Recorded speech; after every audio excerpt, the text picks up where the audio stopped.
And we've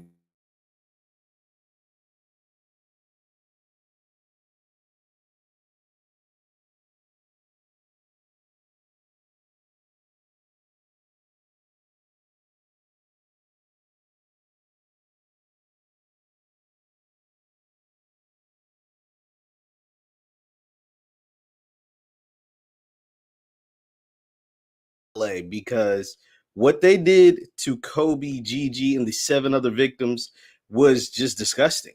And Vanessa is not letting that slide.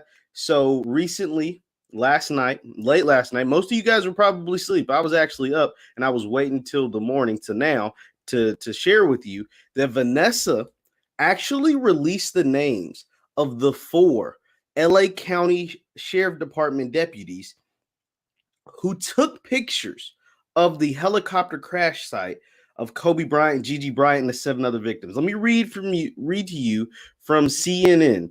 It says in a series of Instagram posts on Wednesday, Vanessa Bryant revealed the names of the four Los Angeles County Sheriff's Department deputies who allegedly took or shared grisly photos of the scene of the helicopter crash that killed her husband, NBA legend Kobe Bryant, the daughter Gianna, and seven others. The posts were of amended complaint filed Wednesday in U.S. District Court in Los Angeles and obtained by CNN. The names of the deputies are Joey Cruz, Rafael Meja, Michael Russell, and Paul Versailles as defendants, in addition to Los Angeles County, its sheriff, and fire departments. The lawsuit seeks damages, claiming negligence and invasion of privacy. So Vanessa is all, got guns blazing, and rightfully so, because this is, like I said, something that should have never took place. These guys took pictures of the crash site of Kobe Bryant. Now, look, now it gets worse than it. So, besides the fact that they took the pictures, how did the public find out that there was actually pictures of Kobe, Gianna, and the seven other victims, rest their souls? How did they find out that these pictures actually exist? And this is where it gets kind of crazy, right? So she's got the lawsuit going against LA County, the fire department, the sheriff's department, and she won a ruling in court that allows her to share these names. She went to court and said, "Hey, the LA County sheriff, you guys should share the name. You guys should release the names of the idiots who did this." And they said, "No, we don't need to do this as an internal investigation." So she went to court and sued that she could get the names released, and the judge in Los Angeles said, "No, you're allowed." She won in court and she was allowed to release the names. Now, here is how the public found out about these dummies and that they were actually taking pictures of the crash site when you have 9 deceased people the day of January 26th, 2020. So it says the complaint alleges Cruz, quote, boasted that he had worked the scene of the accident where Kobe had died and showed photos of the crash site to a bartender and a bar patron on January 28, 2 days after the crash. On the same day, Cruz also showed the photos of Bryant's remains to his niece, according to the complaint. I mean, you've got to be a sick individual. Like, you really have to be really sick to go around showing corpse. I mean, I get it. Kobe is famous, but this is really what you want to be known for. The guy who was going around showing everybody Kobe Bryant, his daughter, and those other victims dead bodies. Like, I mean, that, like, you gotta be pretty sick to go around, and it gets worse. It gets worse. So the bartender who saw the photos then shared with other customers that he had seen the photos and, quote, described specific characteristics of Mr. Bryant's remains. Oh my God. It goes on. One of the customers found this situation, quote, very, very disturbing and emailed a complaint to the sheriff's department describing the deputy. Another deputy, Russell, allegedly shared photos with a friend to whom he, quote, plays video games with nightly, the complaint said. I mean, think about this, guys. Think about this. You're in a horrific tragedy that leaves you, that causes you to lose your life. right? You don't have an ounce. I don't have an ounce of the celebrity status of a Kobe Bryant. And someone is there taking pictures of your deceased corpse and going around showing bartenders, going around sharing them on video games, going around showing, patrons at a bar. Like, think about how your family would feel. And you don't have an ounce. I don't have an ounce. I know how my family would feel. And I don't have an ounce of the celebrity status of a Kobe Bryant. I don't have an ounce of that. But they're going around literally, like, listen to what this bartender said. Listen to I'm gonna read it again. The bartender who saw the photos then shared with a customer. So he saw the photos, he's probably messed up in the head. He said he then shares with the customer he had seen the photos and, quote, describes specific characteristics of Kobe Bryant's remains. Specific, so that means these photos were so close and so vivid that he could describe specific characteristics of Kobe Bryant's remains. I hope I am like saddened for the families involved. But Vanessa Bryant, I mean, I'm sure when she and her lawyers gathered all of this information, they I mean, like I said, they've waged war against the LA County Sheriff's Department. They have waged war. They are not holding anything back. There's no holds bars. When people say that they can specifically describe Kobe's remains in a horrible, tragic accident, that means the other folks that they can vividly describe who they are too. I can't imagine, losing your daughter, losing your husband, losing your friends, and having the police who are supposed to protect and serve go around sharing these photos, these private photos of your family during the worst moment of your life. The absolute worst moment of your entire existence. And you have guys going around sharing photos with family members, guys going around sharing their photos at bars, with patrons at bars, with the bartenders, guys going around sharing the photos while they're playing video games. Like, are you serious? The names of these is 4 officers. The names of these officers, LA County Sheriff's deputies, are Joey Cruz, Rafael Meja, Meja, Michael Russell, and Paul Versailles. I can't believe it. And I think, besides there being wholesale change, and see, and that's the thing. That people wonder why police are not trusted. And you wonder why police, like, you get a bad rap. I mean, there's a number of reasons why police get bad raps, right? Like, they're like, the list, especially for Black people, is too long to go on. But this is just disgusting. I agree with you, Angela. It's more than just the celebrity status, because that's why I use the example of you or me. Angela says, this is not about celebrity. This is about the continued disrespect for Black lives and the lives of Black families who have lost loved ones. I completely agree with you. Because, like I said, if this was me or you, and we don't have an ounce of the celebrity status of a Kobe Bryant, or of his daughter, of his family, or whoever, but just think about that. If you were in a horrible car wreck, if you were in a horrible plane crash, if you were in a horrible whatever, and your body is laying there lifeless, and your wife doesn't know yet, or your wife can't come see you, or your husband or your family or whoever can't come see you, can't come, help you, like, it's your body is lifeless. And they are police officers, LA County Sheriff's deputies. They are on the scene, supposedly supposed to be helping. But instead of helping, taking pictures and then sharing those pictures with people at bars and over video games. Like, I don't even know. I don't even know what to say. Yeah, Angela, you're right. This country is founded on the devaluation of Black lives. You're not gonna get any argument out of me from that.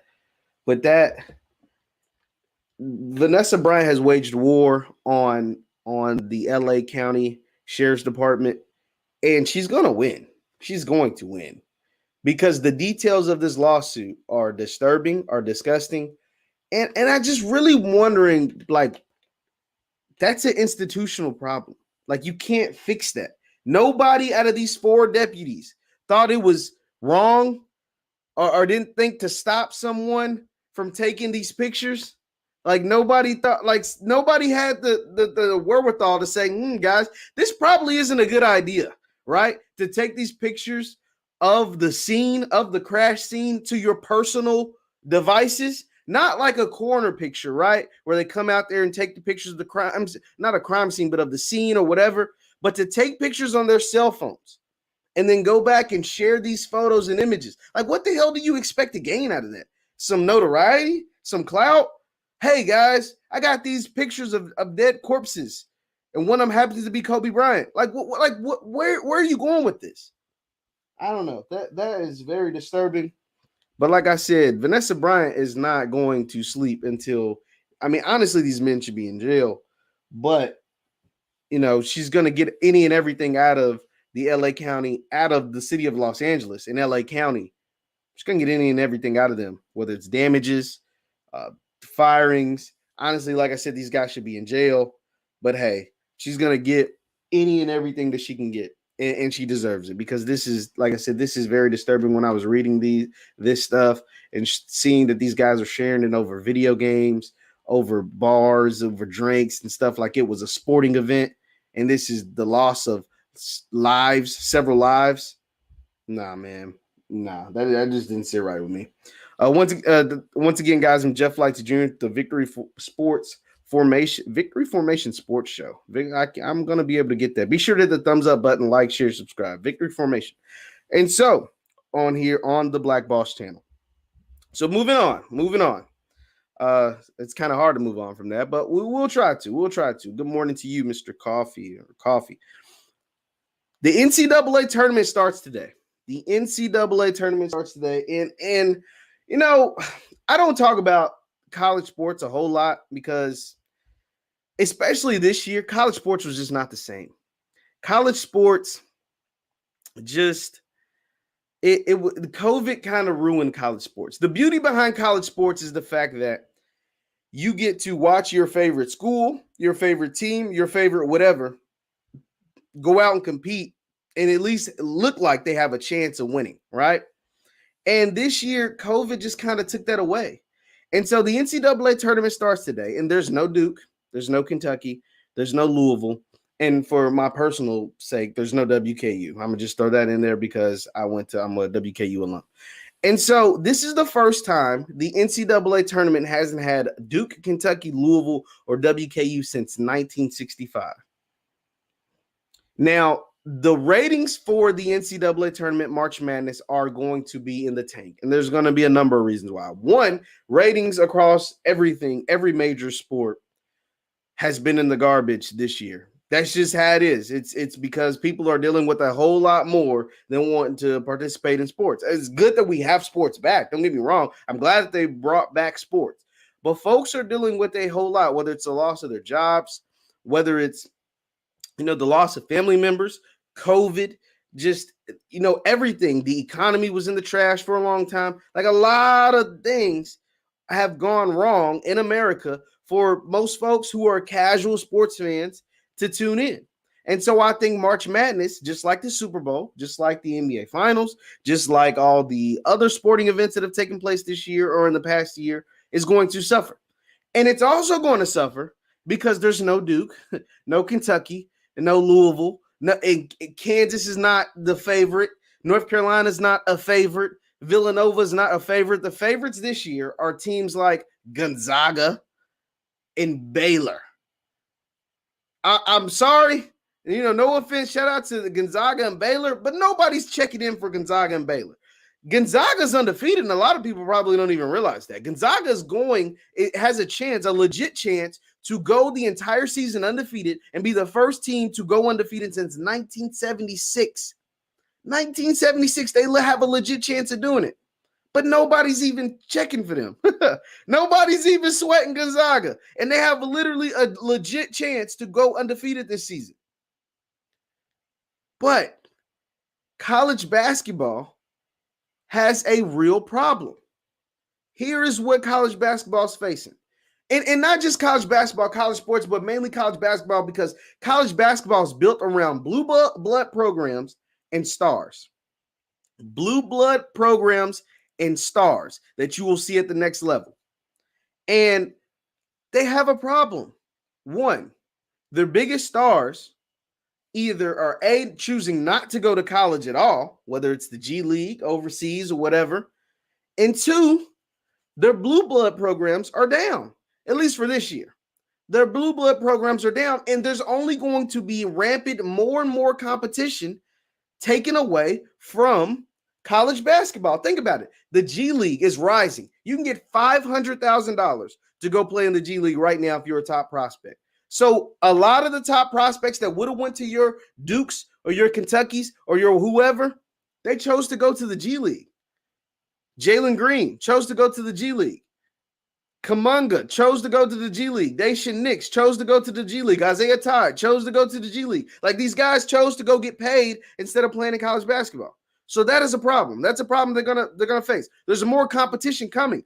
Overtime, who is going to be sponsored by Kevin Durant and I think Carmelo Anthony, are creating a new startup league that will pay kids $100,000 plus.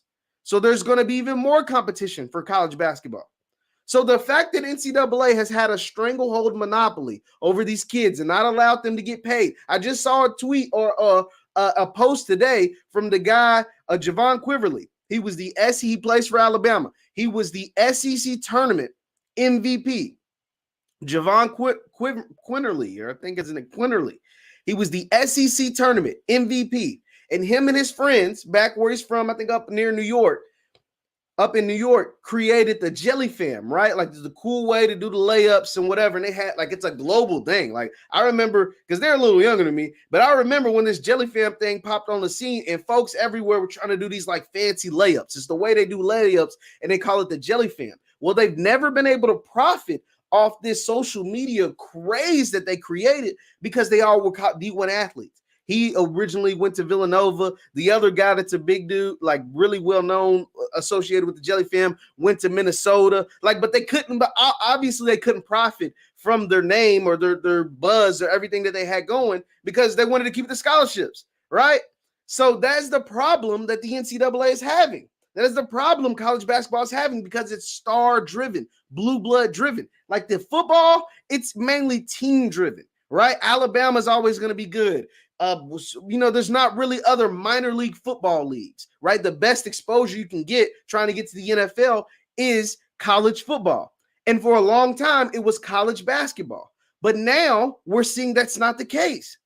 We just saw LaMelo Ball go to the NBA, and he never played a game in college basketball. He's going to be rookie of the year. He was a top 3 pick. He never played a game in college basketball. We also saw James Wiseman played 3 games at Memphis, went number 2 overall, played 3 games at Memphis. It didn't hurt his draft stock. So kids are now realizing there are several avenues that I can take to get to the NBA, and it doesn't have to be college basketball. And some of those avenues have me getting paid $500,000, $100,000, $200,000, $300,000 instead of going to class. Now, it's like, Jeff, what does it matter? They're going to be millionaires the next year. Well, no, it does matter because I can get a $500,000 advance, right? And then $1 million endorsement or $7 million endorsements a year early. I'm going to take that. And there's going to be no hit on my draft stock. LaMelo Ball not going to UCLA or not playing college basketball inevitably didn't hurt his draft stock at all. James Wiseman only playing 3 games at Memphis didn't hurt his draft stock at all. Like, I mean, it's just the truth. These guys, there's so many different avenues. Darius Baisley chose after high school to get an internship with New Balance, play in the G League. It didn't hurt his draft stock at all. Anthony Simmons, the guy who just won the dunk contest, you guys probably didn't even watch or enjoy, didn't play college basketball at all. You know what? You want to know why I know? Because he was supposed to go to Louisville. And when the Rick Pitino stuff happened, he said, I'm good. Went straight from prep school to the NBA. It didn't hurt his draft stock at all. He was still a first-round pick. So college basketball has a serious, serious problem. And they're going to have to address it very, very soon. I mean, damn the fact that college basketball is not the same it was 5-10 years ago. Like we've all acknowledged that, right? You could say the one and done or whatever, but even 5 years ago, the product was better. 10 years ago, it was way better. And then like for the guys that was watching the 20 and 30 years ago, you guys know you got to know the players. You got to really know the players because they say 2, 3, 4, and most of them 5. I mean, 2 and 3 years, most of them 4 years. So they have a serious problem on their hands. The fact that the G League is up and thriving, the fact that overtime is creating a league that will pay kids 6 figures is going to be a problem, and it sucks because I really like college basketball. But this is what happens when you do wrong by kids for so long. When you do wrong by kids for so long, these are the issues that arise. For ages, these kids have not been able to cash in on their name, image, and likeness. And now you're trying to expedite the process. First, you were fighting it, right? Because you got to remember, the state of California passed this like 2 years ago. They were like, yo, kids need to be able to get paid for name, image, and likeness. And even if it's only here in California, it's going to happen here in California. And the NCAA, when that happens at all, hell no. We just, California kids just aren't going to be able to play in NCAA sanctioned or events. And guess what? They changed their tone really quick because they start realizing they were losing a lot of money and a lot of kids to these different type of organizations like the G League or like overseas. And when you don't have the star power, you lose the kids. Shout out to Couture, man, tuning in. Says, and Couture is a school teacher, so she would know. It's his facts. The more kids should take the alternative routes in the NCAA and let them get their legal bag. Absolutely. Absolutely. Because here's the thing.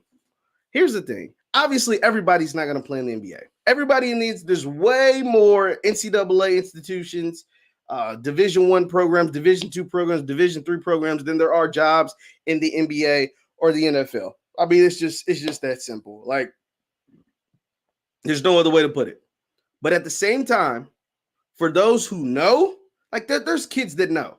Zion, when he was a senior in high school, knew he was an NBA player. Knew he could play in the NBA. You know what I'm saying? Like these kids that like Cade Cunningham at Oklahoma State. I mean, come on. Like he knew as a senior in high school, he was an NBA player playing with high school kids. Like it's just that simple. So you allow those to explore their NBA options early. And then the NCAA should allow them to get their bag while they're in college. Or you know what I'm saying? When you go to college, you should compensate. You say there's no money, but I see million and super $1 million facilities built by all these universities. Every single year, there's a university that is building millions and $1 million facilities, whether it's locker rooms or gaming facilities or weight rooms or whatever. Every single year, they're building new stuff, new construction, and they're telling me there's no money for the kids. Okay, whatever. So you said there's no money. But damn, the kids can't even sell their own gear or sign autographs or take pictures or do whatever people are willing or monetize their YouTube channels. And you're telling me they can't even do that? Damn, you giving them money. Like, because that's just the worst thing in the world, right? Like the kid, you actually paying the kid for their services is just like the worst thing in the world. Okay, whatever. So you say, even if we take that away, which is still inhumane, but say we take that away. Me, because I'm a college athlete, and that's what Javon Quiverly was saying, I'm a college athlete. I created a thing, the Jelly Fam, that has garnered recognition around the world. Not recognition just in New York, not recognition just in the United States, recognition around the world. And I can't even capitalize on that because I play at Alabama. I can't even capitalize that because I play at Minnesota. That is not right at all. That is not right at all. And that is the issue that is taking place in the NCAA. And they're going to continue to have this problem as more and more leagues sprout up and kids realize there's alternate routes to get to the NBA. There's alternate routes to get to where they want to go to. There's alternate routes to get to their final destination. Like I said, James Wiseman, look at the top 3 picks in the NBA draft this past year. Look at some of the best players in the NBA. Luka Doncic never played college basketball. James Wiseman played 3 games. LaMelo Ball never played college basketball. Like, there's going to be at least 2 more top 10, top 5 picks that didn't play college basketball. Jalen Green and Kuminga. They're going to go in the top 10 somewhere. They never played college basketball. Ben Simmons didn't even go to class. His team didn't make the tournament. He was the number 1 overall pick. Like, they have issues, and they're going to have to solve them. But back, so I say all of that because I got on the tangent about, like, the NCAA and what's going on and everything. But my picks, I guess I got to make picks because I told, shout out to Husky, I told him that I'd make picks for the NCAA. And I haven't followed college basketball deeply. Like, I covered Western Kentucky, so I follow WKU really heavily. But outside of that, and shout out to Jay Michael, you named a lot of the straight out of high school players. Yeah, Kobe, LeBron, KG, T-Mac, Amar Stoudemire. And the interesting story about Amar Stoudemire, I read this the other day. I never knew this was true. Amar Stoudemire, who was the number 1 pick in his, I think it was the 2001 draft or 2002 draft, somewhere around there. He was the number 1 overall pick and out of high school. He was the number 1 overall pick straight out of high school. And he actually didn't start basketball until his sophomore year of high school. That's a really cool story. So you were so good at basketball, then goes on to win Rookie of the Year. So it wasn't like he was a bust, right? Like, he's going to get Hall of Fame votes. So he was the number 1 overall pick in the 2000, I think it was 2002 NBA draft, straight out of high school. And he didn't start playing basketball until his sophomore year of high school. That is pretty incredible. James Washington says, but a kid attending the university can monetize off the school superstar that isn't. Yeah, I mean, exactly. So, like, I can sell jerseys with, say Zion Williamson was number 1. His jersey number was number 1 at Duke, right? I can sell a million number 1 Duke jerseys, right? Because people think that's Zion, but Zion gets absolutely nothing.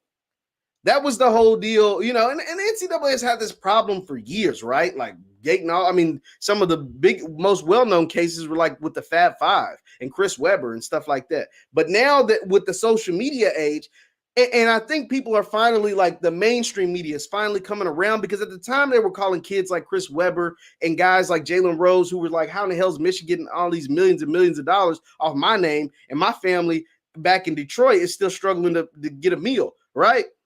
Or I'm still struggling to get a meal. And this was brought to the forefront with Shabazz Napier, right? He kind of put it early in the early 2010s. But before that, the mainstream media would call the kids selfish. Like, think about that. The kid's making this university millions of dollars. He just want a little kickback. He's not asking for a whole lot. He's glad to be on the stage and get the scholarship and all this stuff, but he wants a little something. You know what I'm saying? And the mainstream media folks had the nerve to call the kids selfish. Like, that was just insane. But when Shabazz Napier, who ended up winning a championship at UConn, said, hey, we're out here winning a championship, which brings in millions of dollars to the university, it's like, I go to bed hungry. Like, think about that. He's like, I go to bed hungry. We're sitting here about to win UConn a national championship, and I go to sleep in my apartment, stomach rumbling. And that's when they made the unlimited snacks meal, like whatever. So, yeah, the NCAA has a lot of problems. But at the end of the day, I am here to pick a champion, and I don't know, like I said, I don't know a whole lot about what's going on, because I follow college basketball. I follow two teams in particular. I follow, WKU because it's the team I cover, but I really follow Louisville because that is my team. I follow Louisville, and they didn't make the damn tournament. So Louisville didn't make the tournament. I live in the state of Kentucky, for those who don't know. Louisville didn't make the tournament. Kentucky, UK didn't make the tournament, and WKU didn't make the tournament. So, like, me watching the tournament, I'm not going to watch much of it. I'm not even going to lie. But if I had to pick a champion, I'm rooting for Juwan Howard and the Michigan Wolverines. And that's because Juwan Howard was essentially an NBA assistant for a decade, right? Like, he was an NBA assistant for years and years and years. And they would never, yeah, you late, Husky, you are late. They would never give Juwan Howard they never gave him an NBA job, right? So he had to go to college to get a job. Same with shout out to the Georgetown Hoyas and Patrick Ewing, because the same thing happened to Patrick Ewing. These guys were assistant coaches in the NBA for years and years and years, and they never gave them jobs. And so now they're going to college and they're having success. Patrick Ewing's got the Hoyas back in the tournament. Juwan Howard has got Michigan as the number 1 seed. So I'm rooting for Michigan. I'm rooting for Georgetown, since my team, Louisville, ain't in it. UK ain't in it. WKU ain't in it. Duke ain't in it. Like, so it's the ratings are not going to be the same here in the NCAA tournament. So I just want to revisit our original story at the beginning. Once again, this is Jeff Lightsy Jr. with the Victory Formation Sports Show, the Black Boss channel. Be sure to hit the thumbs up button, like, share, subscribe. Our original story that we started off in, and I'm going to get out of here, was Vanessa Bryant and the war she has waged against LA County, the LA County Sheriff's Department, the LA County Fire Department, and any type of official authority in Los Angeles, because what they did with Kobe Bryant was sick, right? So Vanessa Bryant, shout out to Monche. They didn't.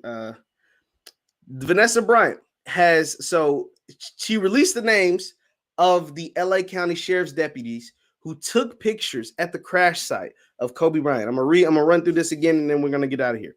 It says, quote, this is from CNN. It says, in a series of Instagram posts Wednesday, this happened late last night, early this morning, for those of you who probably were asleep. Vanessa Bryant revealed the names of the 4 Los Angeles County Sheriff's Department deputies who allegedly took or shared grisly photos of the scene of the helicopter crash that killed her husband, NBA legend Kobe Bryant, their daughter, Gianna, and 7 others. The posts were of an amended complaint filed Wednesday in U.S. District Court in Los Angeles. The names of the deputies are Joey Cruz, Rafael Meja, Michael Russell, and Raul Versailles as the defendants, in addition to Los Angeles County, its sheriff and fire departments. The lawsuit seeks damages claiming negligence and invasion of privacy. The complaint alleges, now this is where it gets sick, guys, so just bear with me. The complaint alleges Cruz boasted that he had worked the scene of the accident where Kobe Bryant had died and showed photos of the crash site to a bartender and a bar patron on January 28, 2020, 2 days after the crash. On the same day, Cruz also showed the photos of Bryant's remains to his niece, according to the complaint.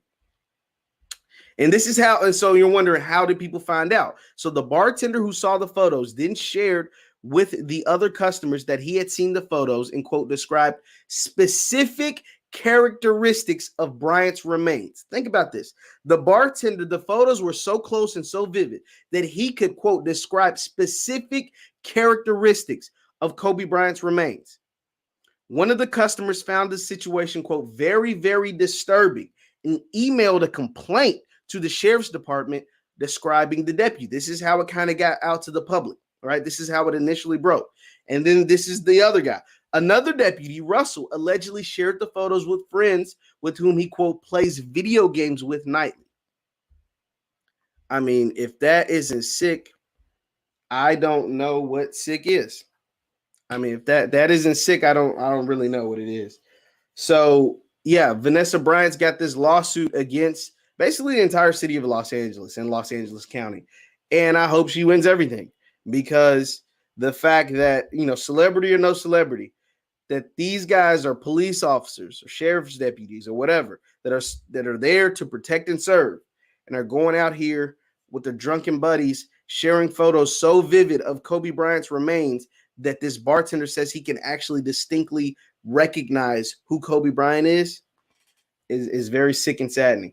So I hope she wins everything she's looking for. Once again, I'm Jeff Lightsy Jr., the Black Boss channel, the Victory Formation Sports Show. Be sure to hit the thumbs up button, like, share, subscribe. We're here every weekday morning, roughly around 8:30 Central, 9